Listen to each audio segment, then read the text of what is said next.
We started our company, Girls Who Do Interiors, before we even graduated design school. And we turned to Chase for Business to build along with us. They had everything from banking to payment acceptance to credit cards all in one place. And with the Chase mobile app, our business is wherever we are. It's made for business owners who build to inspire. Learn more at chaseforbusiness.com. Make more of what's yours. Real customers compensated. Chase mobile app is available for select mobile devices. Message and data rates may apply. JP Morgan Chase Bank, NA member FDIC. The following is a paid program by Carl Sterling. The content of the show is that of Carl Sterling and does not represent the views of this station or iHeartMedia. Some of the information contained in this program has not been approved by the FDA, nor is it intended to diagnose, prevent, treat, or cure any diseases. Information hereafter is for general information only, and before considering anything discussed, you should contact your doctor or primary care physician. One pill makes you larger, and one pill makes you smaller. Your Health Matters with Carl Sterling on News Radio 570 WSYR on 106.9 FM and live everywhere on the iHeartRadio app. I take a couple lovers, I down a couple downers, but nothing compares to these blue and yellow purple. Bring you the latest in health and wellness so you can get to the other things that matter. Here is your host, Carl Sterling.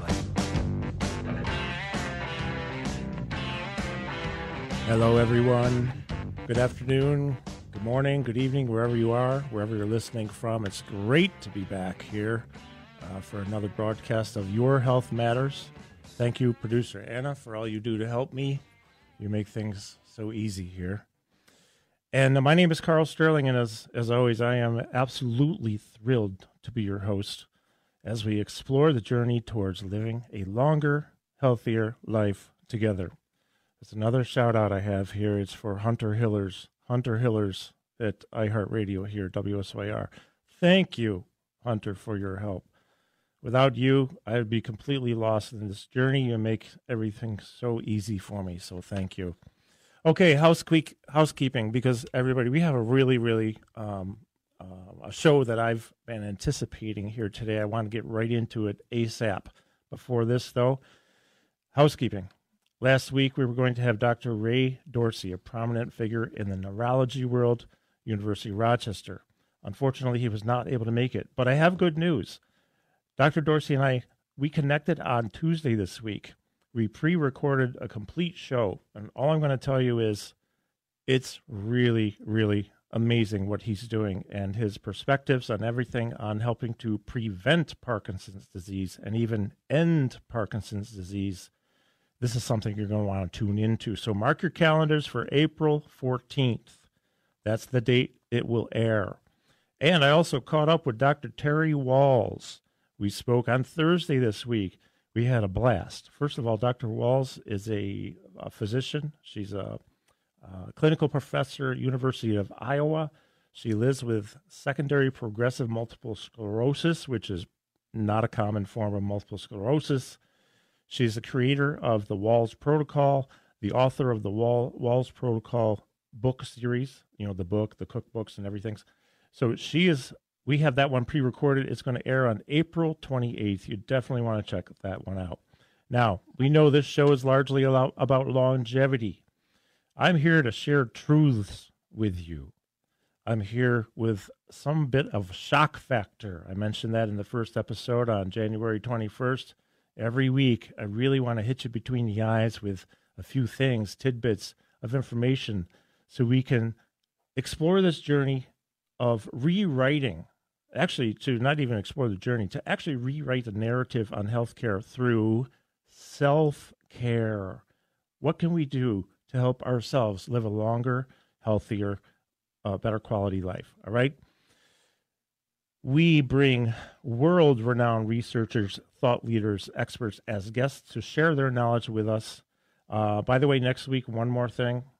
Jason Paul, an expert in unlocking funding for health services, including things like personal training sessions, gym memberships, therapies for bone density, which we have the biodensity machine at my clinic, and we are having people come in with improved DEXA scans, going osteoporosis to penia and penia to normal, okay?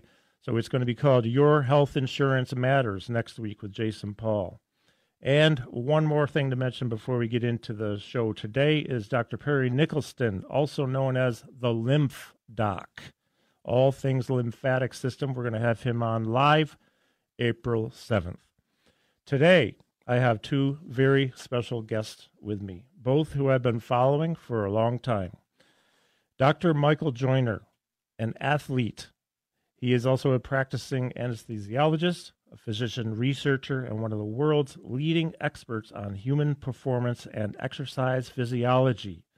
Using humans as his model system, he has made major contributions to understanding things like muscle and skin blood flow, blood pressure regulation, human athletic performance.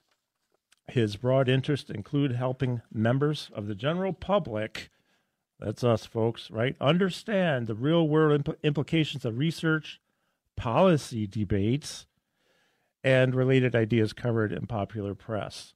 So, Dr. Joyner, welcome. Thank you. Hopefully you're there. My second guest is somebody I happen to be related to, Nick Sterling, MD, PhD, also an athlete and a practicing emergency medicine physician and a scientist specializing in AI. Welcome, gentlemen. Are you with me? I sure am. Can you hear me okay, Carl? Really glad to be here. Thank you.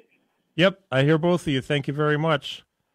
Well, welcome to the show. Let's get right into it because the first break comes fast. Then we'll really get into it after the first break. So, Dr. Joyner, I want to start with the first question, and it's probably the only one I'm going to ask today. Maybe. We'll see what happens. There is I don't know if it was a study or a story, the London bus conductor story. Can we talk about this to kind of open up the subject on how movement helps us to live healthier and probably longer? Sure, Carl. It's kind of an interesting story. Before World War II, the epidemiologists, the people who study health and populations, were focused mostly on infectious disease. People dying of pneumonia, tuberculosis, various pandemics, and that sort of thing. But as infectious disease started to decline due to sanitation, vaccination, and antibiotics, they started to notice an uptick in heart disease, cancers. And so a very famous epidemiologist named Professor Jeremy Morris, said, wonder what occupational physical activity does to the risk of heart attack. So what Professor Morris did is he used the double-decker buses in London as what we call experiment of nature. There were bus drivers who drove the bus and sat all day, and there were conductors, people who walked around the buses up and down the stairs taking tickets. And they showed over a couple of years that the people who were the bus conductors, the people who were moving all day long, had lower rates of heart disease than the people who were driving the buses. They then repeated that when they compared sedentary clerks versus postal workers. All these people were men, all were middle-aged, and all living in London. So it's not a perfect study, but it was one of the first hints, the first statistical hints that physical activity was protective against heart disease. And really, that started the ball rolling in the late 1940s and early 1950s to this whole line of research related to physical activity and exercise and heart disease in specific and health more generally. Fascinating. Nick, you have a bunch of questions. I want to turn it over to you if you don't mind. We have actually about 2.5 minutes before a hard stop for a break, but go for it. Okay, Dr. Joyner, thank you so much. It's really an honor to be talking with you. Been following you for quite a while. Maybe you can give us an overview on why exercise is so important. We usually view this, we hear about it in the media through the lens of weight loss or maintaining body weight. But recently we found that, this is much more important to general health than we ever thought before. What are we really missing in the messaging around exercise? Well, exercise is good for us for a number of reasons. I think the first thing you just mentioned is it does help people control body weight, and it is an excellent adjunct for diet for people who want to lose weight. So we do focus on those things. But what does exercise do? Well, we know exercise is a potent antidepressant. A bunch of studies have shown that that, especially for mild sort of garden variety depression, exercise can be almost as effective or as effective as medications. That's the first thing. The second thing is exercise helps the blood vessels in our body stay open, wide open, and dilated, and stops or helps prevent clots from forming and blockages from forming in those blood vessels. So it's good against cardiovascular and vascular disease everywhere. The third thing is it has powerful anti-diabetic effects. Powerful anti-diabetic effects, exercise does. And then I think the other thing is that it keeps the interior of your blood vessels nice and smooth, and that's also helpful. And it also helps the nerves that control your blood pressure and tends to lower your blood pressure 5 or 10 millimeters of mercury. So you get a whole lot of benefits really in every body system via exercise.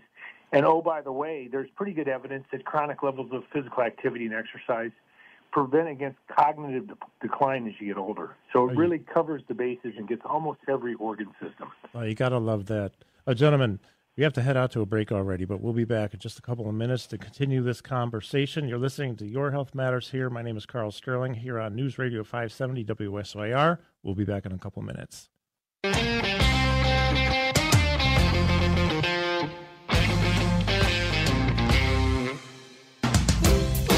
All right, we're back. Back with Dr. Michael Joyner of the Mayo Clinic and Dr. Nick Sterling, MD, PhD, down in Greenville, South Carolina. I have one quick thing I want to jump in here with. For folks who were asking about the Naboso insoles, they're here. They're in my clinic. They're a special textured insole. When you put them in your shoes, they wake up those sleepy nerves on the bottom of your feet, on that plantar skin. Excuse me. It's going to give you more sensory input to your brain through your peripheral and central nervous systems. In other words, more sensory input to the brain, which will cause your brain to send out an immediate and more optimal response to help you stabilize better. I've used them for many, many years. We've had hundreds of people use them, and the results not only helpful for circulation in the feet, diminishing neuropathy, but really helping to move better, increase stride length, stride symmetry, posture, overall feel better. All right, so they're $55 a pair in my clinic or $80 online. You can buy them there too. But you get a hold of me if you want them. Come by the clinic. 315-935-7488 is my number. Text me, call me, or go to carlsterling.com. That's Carl with a K, and shoot me a note through there in the email. All right, so I'm going to turn it back over to Dr. Nick here. I know you have quite a few questions, and we have some time now, so let's keep going, gentlemen. And Nick, what are you thinking right now? Perfect. Well, thank you, Dr. Joyner. So you've actually touched on some really fascinating mechanisms of how exercise is protective across a variety of organ systems and variety of processes in our bodies. And I specifically would love for you to circle back around in a moment here, maybe talk a little bit about what you have spoken about before and the effects on the heart arteries or the coronary arteries, which is fascinating studies there. But kind of taking a step back for a moment, I am always struck by some recent data that has come out over the last few years. Particularly in 2018, there was a study published in JAMA, and I'm sure you're familiar with this study, that is just incredibly striking and revealing the relationship between exercise capacity, or the ability to do exercise or sustained work, and the relationship between that and risk of death. And what we essentially found was that exercise capacity is as important, and perhaps in some cases more important, than traditional risk factors. And I would love to hear you talk about that, your thoughts on that, and especially how are we quantifying exercise? There are some metrics that are popular using what we would call gas exchange, but there are other ones too. And I would love to hear you talk about that and the relationship between how much exercise someone can do and their overall health. Right. Nick, that's a kind of a multi-part question. So let's just start with the first part, exercise capacity and risk of death. So there's a lot of ways to measure exercise capacity. We can do it on a treadmill. We can hook people up to a breathing apparatus. We can do it on a bike, again, hook people up to a breathing apparatus. Or we can just ask people, can you run a mile in 6 minutes? How fast can you walk? We can even do things as simple as grip strength, how fast people get up off the floor, and other markers of what's called functional capacity. So in other words, a test in the real world versus a lab. And what those show us is that people that are routinely in the highest 10 or 20% of fitness have a reduced risk of all-cause mortality, somewhere between typically 30 and 50%.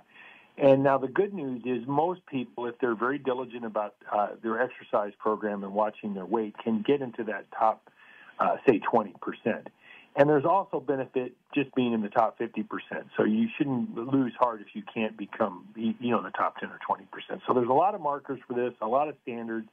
There's age-graded standards, and there's a host of literature about it. But it appears as if people that are in that fittest category, the highest category of fitness, really have a very, very, very, very low risk of death, say, in the next 10 years.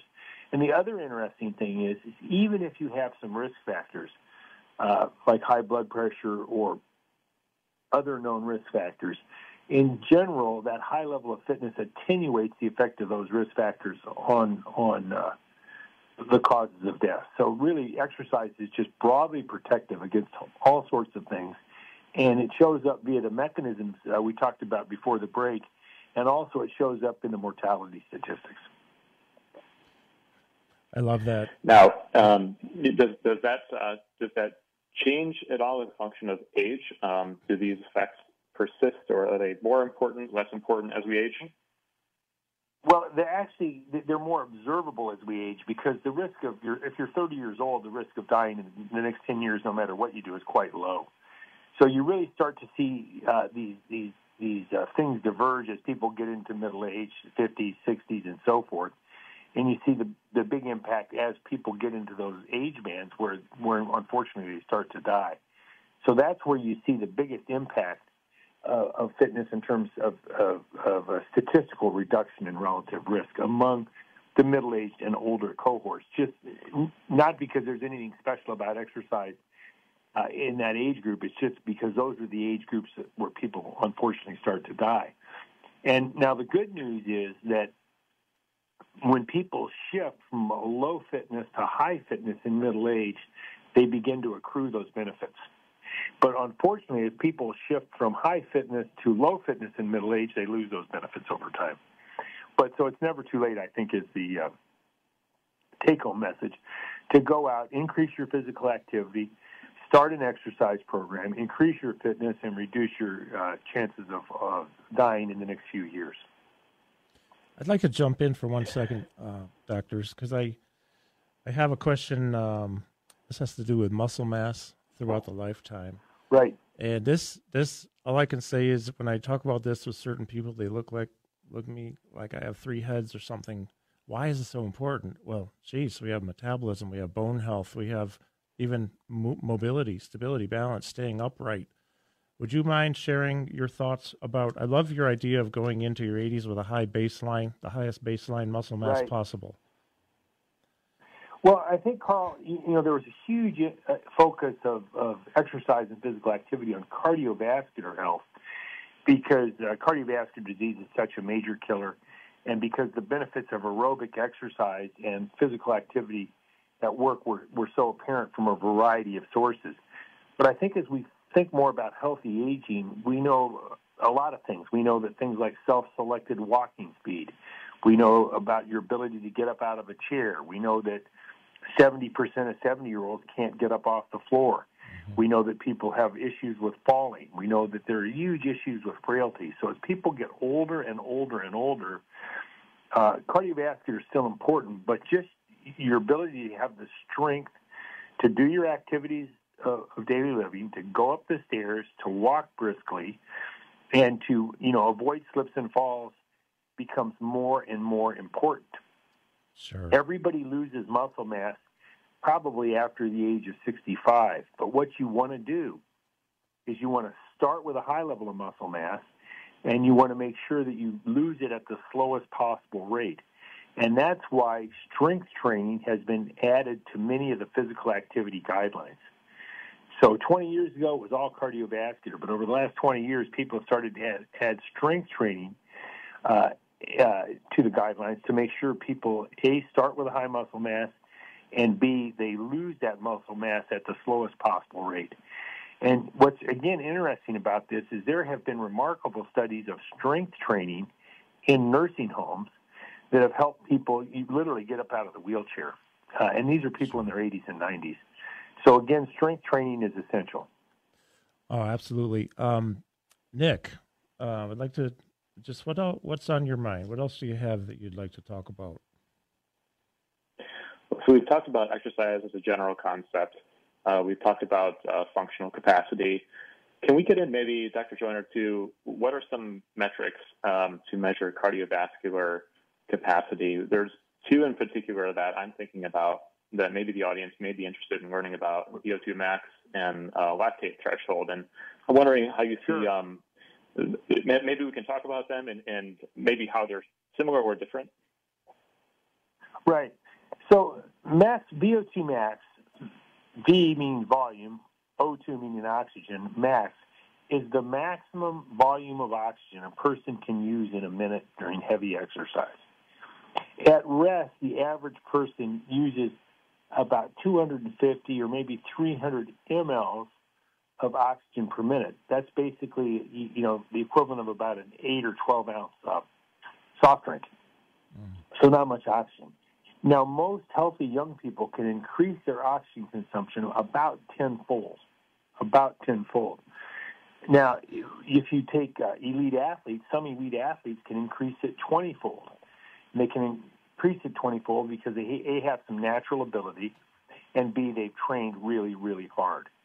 So there's a huge increase in metabolism that happens when people exercise, and it's reflected in their maximal oxygen uptake as sort of the peak marker. And if we thought, Nick, about a car, this would be similar to how big the engine is in the car. Do you have a 4-cylinder car, a 6-cylinder car, an 8-cylinder car, or like some of the elite athletes, a 12-cylinder car? Now, that's really, really interesting, and that tells us about what you can do at maximum. But we don't live our life at maximum, and with very few exceptions, most endurance sports are done sub-maximally. Now, if people are going to run a mile or maybe 2 miles or do something that takes 5 or 10 minutes long, all out, that would require maximal oxygen uptake. But if you're running a marathon or a half marathon, you're out in the gardening, if you're just doing your activities of daily living or recreational activities, they're sub-maximal. Dr. Joyner. And one of the things Doctor, I'm very sorry. I have to interrupt. We have to go to the bottom of the hour news break. But we'll go to the break and we'll come back at sub-maximal, Carl. Absolutely. Perfect. All right. This is Your Health Matters, News Radio 570 WSYR, also on 10.69 FM. We'll be back in a couple of minutes, folks. Okay,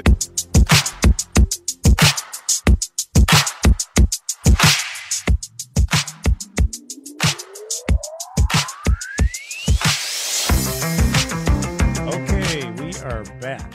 And before we get, continue with sub-max VO2, I want to just talk about that for 1 second, because at my clinic, we use the Pinoy Services breath analytics. We can do resting metabolic testing. We can do VO2. Technically, we could do a max, but we usually do sub-max because the AI in the other end of this product is amazing, and it just interprets and predicts what you would do if you had gone all-out max. So with that said, if you're interested in setting up a test, and we've done a couple of hundred tests in my clinic since last June, you're going to get data that you won't get any other way that helps me to help you stage the best intervention for, let's say, taking where you're at with all of your health data that it measures and takes you, and then I can design a plan to get you to where you want to go with your goals. So let's continue with the sub-max. Dr. Joyner, I'm ready. All right, Carl and Nick, we were talking about first maximal oxygen uptake and described what that consists of, but then had shifted before the break to the idea that most of what we do, whether we're playing sports, involved in some recreational activity or something else, is submaximal. Now, we likened maximum to how big the engine is. So the question is what percentage of maximum can people sustain? And what happens is as you start to exercise harder and harder and harder, the lactic acid levels in your blood go from barely measurable, and then they start to increase kind of exponentially, normally at about 60% of maximum for an untrained, just regular person kind of off the street, member of the general public. Mm-hmm. But what happens in athletes can go 70, 80, some even 90% of their max before they start to have this rise in lactic acid in their blood. So when you look at the fact that through training, your maximal oxygen uptake goes up, and also your the percent of your maximum that you can use via your what's called your lactate threshold, you get a huge increase in submaximal work capacity. So, somebody who gets an increase in their maximum capacity has a higher top end, but they can use a much higher fraction of that higher top end for minutes and hours as their lactate threshold goes up. Now, most of what we talk about, Nick, when we talk about maximal oxygen consumption is about how much blood your heart can pump and how the lungs get oxygen to that blood, and then how the muscle uses the oxygen. But one of the things that happens to make your lactic acid or lactate threshold higher is that when you train, the little energy powerhouses in your muscle called mitochondria, that's where the oxygen is used, the carbohydrates and fats are burned. The mitochondria increase in number and become really more efficient. So one of the things that happens when you train is, in addition to making your heart and lungs stronger, you make the mitochondria in your muscle better. Mm-hmm. And it turns out the mitochondria, Nick, are really critical for metabolic health, and that's one of the reasons that exercise and physical activity has such a profound effect on things like diabetes. Wow. Yeah, Nick, I'll turn it over to you. Yeah, thanks, Dr. Joyner. We hear a lot about, you kind of alluded to this modality of exercise called Zone 2 training. And right. Frequently I find that it's communicated to the public, but the rationale, the reasons why it is important are not as clearly communicated. In particular, what is different about that area what is that area of training, and what is different about that area of training than, say, medium or moderate and hard intensity exercise? Well, Nick, there's a lot of discussion about exercise intensity, and there's a number of scales used to describe exercise intensity, and that's become more in the news or greater interest of the general public and the scientific community because of the recent focus on high-intensity training, even for average citizens. And there's again, a lot of nomenclature schemes, but one of the things I find interesting is how they all sort of overlap. And when we first started to think about aerobic exercise with the terrific book by Dr. Kenneth Cooper in the late 1960s, people talked about taking the talk test. At that time, people were mostly out either walking fast or jogging. And the question is, could you take the talk test? Could you have a conversation with the person you were jogging with without becoming completely short of breath and so forth? And really the talk test in Zone 2, which is more than just light exercise, more than a brisk walk, but just kind of a mild jog is really what Zone 2 is. And what people have found out when they look at elite athletes, these are people sometimes training a couple of hours a day or more. Some of the runners are running 100 miles per week, if you can imagine that. And what you find is that even among elite athletes, they spend 40, 50, 60, 70% of their time doing what's called Zone 2 training. So they're out, but they're not pushing it. And now why is that important? First of all, it stops a big psychological barrier for the average citizen. You don't have to go out and go nuts and really push to get a training effect and to get some benefit. That's the first thing. The second thing is the mitochondria respond to that sort of training, the things I just talked about in your skeletal muscle. And the third thing is, over time, you accumulate a lot of cardiovascular benefit as well. So I think it's a kind of a threefold story here. One is Zone 2 training is not intimidating. It's something that most people can find, a physical activity that they enjoy, that they can participate in, that they can execute at the Zone 2 level. Zone 2 also improves your cardiovascular function, and it's especially good for the function of your skeletal muscle. And lo and behold, it's what the athletes do, and what they've learned over time is critical as what they call base training. So Zone 2 really is where we get, what again, to adopt a word from the athletes, is base training, and it's something we should all participate in. I did an hour on the bike this morning in the hotel, and basically I was probably Zone 2 for 45 of the 50 minutes, or 60 minutes. That's great. Now, if I recall, you have said in past interviews that you'll use what's called perceived exertion to gauge whether Correct. you're in Zone 2. A lot of athletes these days are using heart rate, and there are, maybe you can talk a little bit about different ways to approximate what would be the upper limit of Zone 2. But, you've had incredible athletic performance, particularly in your marathon times in the past. So what do you find around that? Is there an advantage to using one over the other, or how should people think about this?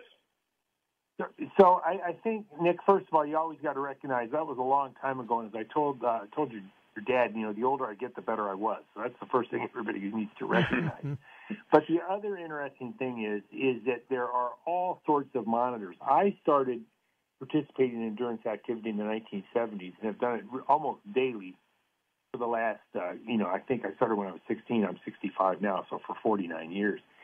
And in those days, you didn't really have, if you wanted to take your heart rate, you had to take your pulse. And there weren't the sort of metrics and monitors we had really except watches, and those were very primitive. So you had to learn to work on what's called perceived exertion, which is a scale that ranges from 6 to 20, and you can look it up and see the metrics and the descriptors that go with number 6, number 7, number 8, all the way up to 20. And it was thought at one time that 6 equaled a heart rate of 60, and 20 equaled a heart rate of 200, 15 a heart rate of 150, and so forth. That turns out to not be so true, but this scale does give you all sorts of descriptive gradations. And, Zone 2 would be about 11 or 12 maybe, somewhere in there, and it's a great way to train. Then you get, Nick, to the philosophy of monitoring. Some people want all the technology they can get, all the feedback they can get, all the metrics they get. Other people like me are comfortable thinking, hey, I'll just use perceived exertion. I have enough technology in my life, and I have enough metrics and enough feedback, and when I go exercise, my goal is to maybe get a break from that. So I think you have everybody in between, every imaginable flavor in between. So I think there's a lot of ways to get find an area that's above light but below hard exercise, and that's where Zone 2 is, and really make a lot of progress doing exercise at that level. I love it. Gentlemen, we're going to head out for a break in a few seconds, and then we'll come back for the last quarter to continue this awesome conversation. For those who are listening who are curious about the Play On Relief pain spray, we have it. It's in my clinic. There's no pharma. There are no drugs. We have it in my clinic. You can buy bottles from me. Go to playonrelief.com. We'll talk more about it when we come back in a couple of minutes. Thanks for listening.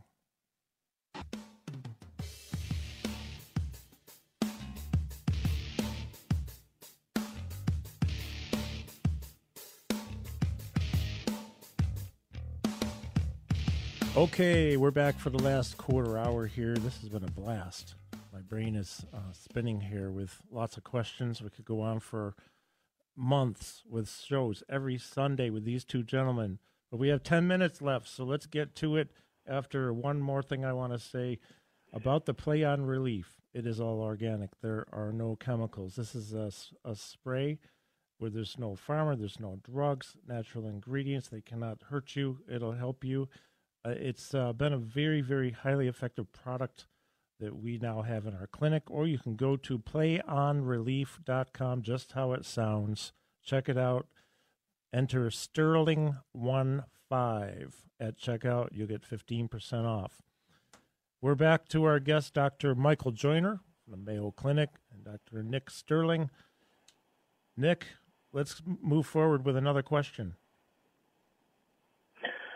All right. Well, thank you. So, Dr. Joyner, one thing that I get asked on occasion by patients, and that people in my own life have raised concerns about, is the idea that doing too much exercise is potentially harmful.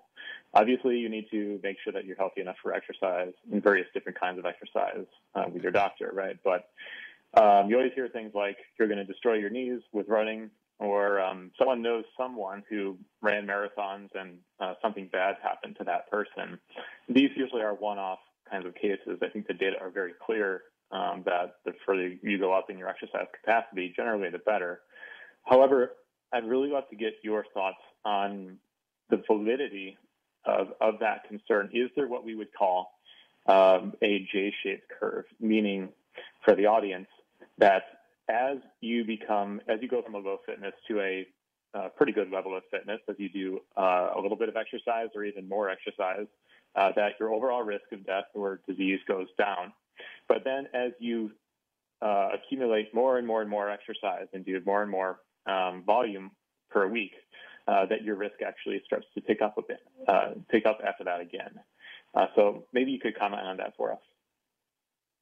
Right, Nick. A couple things. First of all, the studies tend to show people who are physically active have much lower rates of osteoarthritis, and that includes running. So I think that can be dispelled for a variety of reasons, and in fact, it may be that physical inactivity is a bigger risk factor for osteoarthritis than physical activity. Now, the J-shaped curve question is one of my favorite questions, and what you find is you're exactly right. As people go from inactive to progressively more active, a half an hour of exercise a day, an hour of exercise a day, a couple hours of exercise a day, you see a reduction in their all-cause mortality, reduction in cardiovascular disease, and reduction in some cancers. But that benefit levels off probably after about an hour a day. Now, the question is, does it start to rise when you get to 2, 3, 4 hours a day, the people that are doing ultramarathons and so forth? And there's occasional, things you see in the media about some disaster and so on and so forth. But when you look at all of the data, there's no evidence for a J-shaped curve. And the best evidence comes from Sweden, where they looked at 50,000 cross-country skiers who had finished a 90-kilometer, that's 55 miles, cross-country ski race called the Vasa Loped. And they found that the people who had finished more races and finished the races faster over time had a large reduction in their all-cause mortality, about 50%, and they didn't see any uptick as people had done more and more races or done the races faster, the assumption being that those people would have trained the most and trained the hardest. Pretty fair assumptions. Now, they did see a slight increase in the risk of atrial fibrillation, and that's probably known, but it's not life-threatening, and there are ways to treat that. So to the extent that there's data out there, the idea that there's too much exercise, a risk of too much exercise, is just not accurate. There's no data for it, and it's been refuted by multiple studies. And it also, Nick, and I think this is the important thing, it distracts from the fact that most people are not at anything close to getting these huge amounts of exercise, and that you don't want to do anything that dissuades people or send any messages that dissuade people from getting out and getting that 30 or 45 minutes of exercise per day. So the bigger issue is the fact that we have so many inactive people. And then finally, and I think, Nick, you probably, and Carl, you probably know some too, people that are exercising 2 or 3 hours a day are doing it for reasons other than their health. They want to do some incredible goal. They want to finish an ultramarathon, whatever. But they're not doing it strictly for their health. They're doing it for other reasons as well. Yeah. I 100% agree. I love the idea that, the bigger problem is that for many people, given time constraints of life, really just starting into exercise and achieving a moderate amount of exercise volume, on a weekly basis, that is that is really probably the much larger problem to tackle. Why do you think it is that we have this increase in AFib at the extreme end? Do you think it's just that these athletes are feeling this more, or do you think they're just more in tune with their bodies?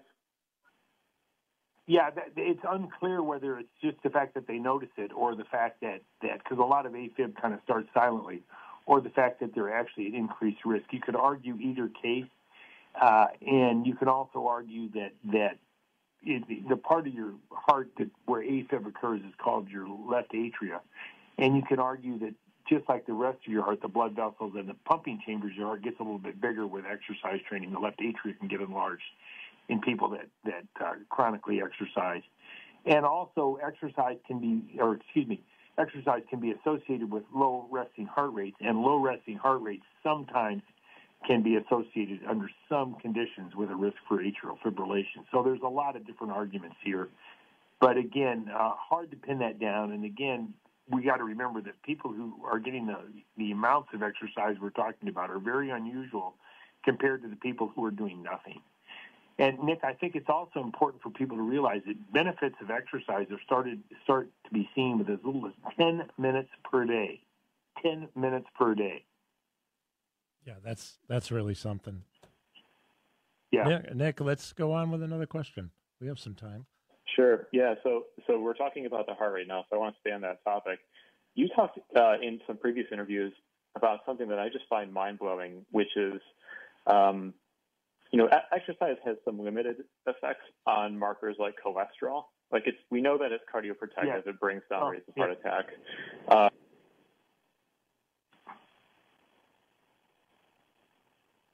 However, you there, Nick? I think yeah, sure. Sorry about that. So we know that exercise brings down heart attack risk, right? But you talked about some anatomical data from the heart, the blood cells that go and feed into the heart called the coronary arteries. Can you tell us more about that data there?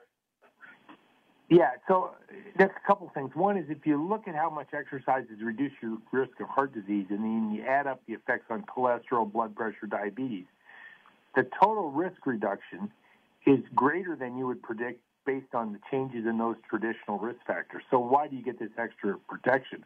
One reason is that the blood vessels in the heart can become bigger, and they can become wider, and they can become harder to clot off or have a blockage in. And even if you do have a blockage of a certain size, if the total diameter of the vessel is greater, its impact on blood flow to the heart is less. And there are all sorts of data showing this. There's data from animal models that have been exercise trained. There are data from humans who've been studied. One group was a trained group, the other group was untrained, showing that. And then there's a classic study in a man named Clarence DeMar, who won the Boston Marathon 7 times and was one of the first really great runners in the United States. DeMar was born in 1890 and died in 1960 of cancer. But he had continued to run his whole life and was literally the first Masters runner at some level. And they did an autopsy on him at death and found out that he had some blockage in his arteries, but his arteries were about twice the size as normal. These are called the coronary arteries, the blood vessels that feed his heart. Yeah, so that's really an interesting story about DeMar. And some of the first evidence that the blood vessels get bigger, wider, and more capable of high flows as a result of exercise training. That's amazing. Gentlemen, we have about less than a minute before I have to say my outro and bye-byes because the music's going to start in 30 seconds. Dr. Joyner, I want to ask the final question. Do you have any takeaway message for our listeners regarding longevity? Find a form of physical activity, Carl, that you enjoy, and try to do it on a daily basis. You know, I love that. I love that. Never skip 2 days in a row. I love that so much, Doctor. It's one of the things, if you're listening and you know me, you know I preach this. Find an exercise you like that you actually will do, and then go do it. Correct. We all need to start somewhere. Correct. With 5 minutes, 10 minutes, whatever, we work our way up. We're going to feel better. Psychologically, emotionally, we'll probably feel better. We'll probably get more energy from it. We'll probably sleep better. We're probably going to live longer. Dr. Joyner, thank you so much. It's been an absolute honor to have you with me. Thank you. Great pleasure to talk to you, Carl. Also nice to meet Nick. Thank you so much for having me. Yes, and you Nick, as well. Yeah, Nick, honor to have you on, and thank you both of you for joining me. You're listening to News Radio 570 WSYR, also on 106.9. My name's Carl Sterling. This is Your Health Matters. Join me next week to unlock funding for your health services. Have a fantastic week, everybody. Thanks for listening. The proceeding was a paid program by Carl Sterling. The content of this show is that of Carl Sterling and does not represent the views of the station or iHeartMedia. Some of the information contained in this program has not been approved by the FDA, nor is it intended to diagnose, prevent, treat, or cure any diseases. Information has been for general information only, and before considering anything discussed, you should contact your doctor or primary care physician. Did you know more than 1 in 7 U.S. adults have kidney disease, and many don't know it? This National Kidney Month, find out what causes kidney disease and what you can do to take control of your health.